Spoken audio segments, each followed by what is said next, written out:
রাসূল সাল্লাল্লাহু আলাইহি ওয়াসাল্লাম নামে কেন কুরবানি দেওয়া হয়, না দিলে কি হবে? আরে বাবারে, টাকা অবস্থায় কুরবানি দেওয়া যাবে কি না? নামে কুরবানি দেওয়া যাবে? কত নামে কুরবানি দেওয়া যাইব? 7 নামে কুরবানি করলে 7টা নাম পরিষ্কার কথা। কয় নামে? 7 নামে তো হলি গেলে 7 নামে 7টা নাম দেওয়া যাইব। আল্লাহ রসুল কিভাবে কুরবানি হত্যা এটা হইতেন নি? আল্লাহ রসুল প্রতি বছর 2টা কুরবানি হত্যা করা, 2টা। একটা ওনার নিজের ওনার নিজের পক্ষ থেকে, আর একটা আল্লাহর হাবিব সমস্ত উম্মতের পক্ষ থেকে আরেকটা কুরবানি দিতাম।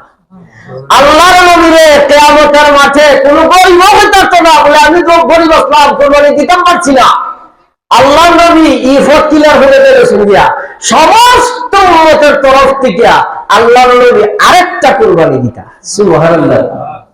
তো বোঝা গেল নবীর উম্মত বলে আমরা হলোই কুরবানি দিছি, কেউ জাহিরে আর কেউ বাতিলে, কেউ জাহিরে আর কেউ বাতিলে। তো এটা গেল।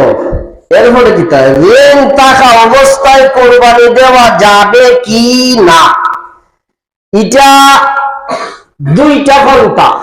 2টা পন্থার মধ্যে একটা পন্থা হইল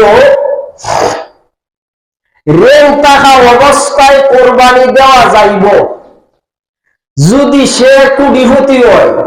50 টাকা বেড়া ঋণ, 50 টাকা ঋণ, 50 লাখ ঋণ। 50 টাকা যেমন ঋণ, 500 টাকা ঋণ। বেটা কোটিপতি, বেটা 500 টাকা ঋণ আছে। এখন মনে করো 500 টাকা পরিশোধ করতে পারছে না, কেন লাগি? যে টাকা ভাই হে ওজো গেছে, এখন গেছে ওজো গেছে। এখন সৌদি আরব গিয়ে বেটা 500 টাকা নিয়ে দেয়, তুমি দেয় তো পারতো না, ইচ্ছা থাকলেও পারতো না। ওই রকম তৌফিক আছে ঋণ উজান, ঋণ উজান তৌফিক আছে। এই অবস্থায় ঋণ থাকা অবস্থায় উনি কুরবানি দিত পারবো।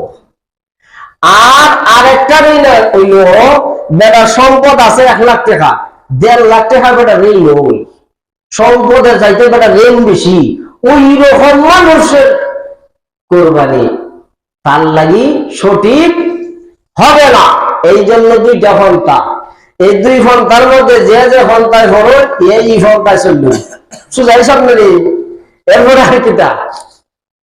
রাসূল সাল্লাল্লাহু আলাইহি ওয়াসাল্লাম নামে কেন কুরবানি দেওয়া হয়, না দিলে কি হবে? আরে বাবারে, এটা আসলে বেটা আল্লাহ রসুলের নামে কেন কুরবানি দেওয়া হয়, না দিলে কি হবে? উত্তম একটা প্রশ্ন। আমি প্রত্যেক বছর আমার কুরবানির মধ্যে যে নামগুলা দেই, 2টা নাম আমি বেশি দেই। 2টা নাম বেশি বলতে 7 নামের বাইরে না, 7 নামের ভিতরে ওই 1 নাম আল্লাহ রসুলের আমি ইচ্ছা করে দেই, আর 1 নাম বড় হিসাবের দেই। যা আমি যেমন দেই আমি জানি ও আব্বারও জানা আছে। আমরা প্রতি বছরই কুরবানির পশু 1 নাম আল্লাহ রসুলের দেই আর 1 নাম বড় হিসাবের দেই। তো কুরবানির পশুর মধ্যে আপনি ইচ্ছা করলে আল্লাহ রসুলের 1 নাম দিতে পারেন, দেওয়াটা খুবই উত্তম। কিতা হইছি? দেওয়াটা খুবই উত্তম। আর যদি আপনি না দেন অসুবিধা নাই, তবে দেওয়াটা খুবই উত্তম। কিরম উত্তম? দিলে বুঝতে পারবেন, এর আগে না। 1 বছর দিয়া দেখেন, এরপরে বুঝতে পারবেন। ওহলটা তো লস করে বোঝাবার মতন না, কিছু জিনিস আছে প্রকাশ করা যায় না। তো আল্লাহ রসুলের নাম মুবারক 1 নাম দিতে পারবেন, জায়েজ আছে। অথবা কোনো অলির নামও দিতে পারবেন, জায়েজ আছে। বড় হিসাবের নামও যদি ইচ্ছা করেন দিতে পারবেন, জায়েজ আছে, অসুবিধা নাই। আর যদি নাও দেন তবুও অসুবিধা নাই, তবে দেওয়াটা উত্তম। কারণ রসুলের উসিলাই আমরা পাইছি। শেষ দুরূদ শরীফ পড়ুন। আল্লাহুম্মা। আমি একটা অনুরোধ করব, যারা কুরবানি আপনারা দিবেন এই জিনিসটা খুব বেশি গুরুত্ব দিবেন। কারণ কুরবানি দেওয়াটা ওয়াজিব। গোস্ত বন্টন করাটা সুন্নত, গোস্ত বন্টন করাটা সুন্নত। একটা জিনিস চিন্তা করবেন যে আমার তো তৌফিক আল্লাহ দিয়েছে, আমি তো কিনে আনলে খাইতে পারি। এমনও মানুষ আছে মাসের পরে মাস যায় 1 কেজি গোস্ত এনে কিনে খাইতে পারে, এর বাচ্চা কাচ্চারও কিনে এনে খাওয়াইতে পারে না। হেরার হক আমি কেন লাগি, এরার হক আমার ভাতলা ঢুকাইতা, আর এরার হক আমার ভাতলা ঢুকাইল, এটা হারাম হইব। আমার বাচ্চা কাচ্চারে আমি কেন লাগে হারামটা খাওয়াইতাম? হারাম যদি নিজের বাচ্চা কাচ্চারে খাওয়াই, হারাম যদি জানিয়ে খাওয়াই, এই বাচ্চা হারামি হবে, এই বাচ্চা নাফরমান হবে, হারামি হবে।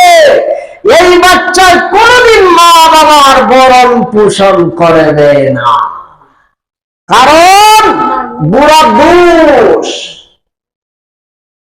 ভবিষ্যতে, বুড়া দোষ ভবিষ্যতে খানবে মানুষের কাছে কাছে। ছেলের দুধ করিবে, মেয়ের দুধ করিবে, হইলে কি খাওয়াইব? আল্লাহ তোর তুই দোষ, তুই আরাম খাওয়াই এইখানে হালছ। আপনারা বেজারিত শুন, ওয়াজকে খালি ইবাদত লাগি, আস্থা দেশের লাগি দিয়া, আস্থা পৃথিবীর লাগি, এইরকম দোষী মানুষ আসেনি আমরা সমাজ। কাজে সাবধান, 3 বারের 1 বার আপনি খাইবেন না, এইটা ফালাইবেন না, আপনার বন্ধুর এনে খাওয়াইবেন না, আত্মীয় এনে খাওয়াইবেন না, আপনি এখনই খাইবেন, যে আপনার ব্যাপার।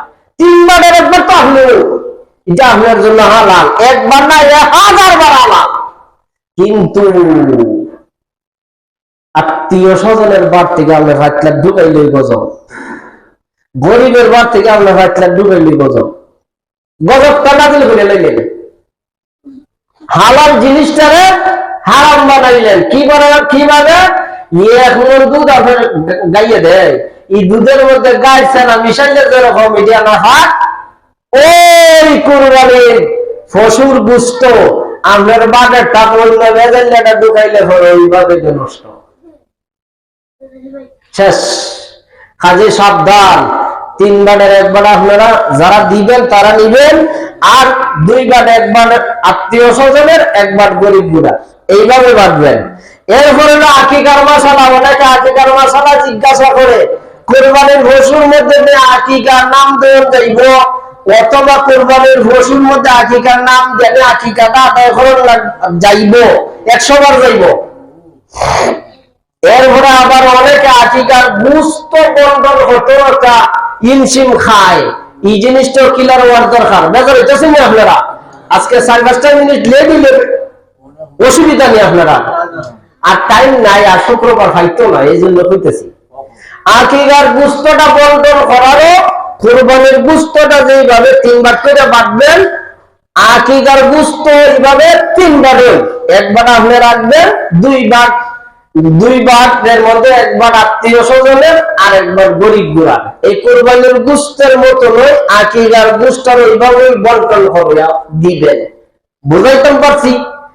আর একটা ব্যাপার হইলো, আমরা দেশ কিছু মাইয়া মশলা, যারা আমি হয় মাইয়া মশলা দেবে, টেন্ডার মশলা বানাইলেন, অনেক মা বলতে যায় আমার সত্যি রে, অনেকে হয় যে আকিকার বুঝবো নিজের মা বাবা খাইতে না, ও মাই গো, বুঝছেন নি?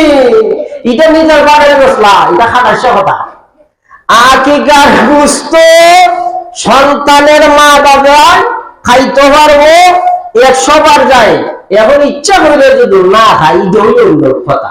অন্য রোগের লাগে যদি না খায়, এই হইল আরেক কথা।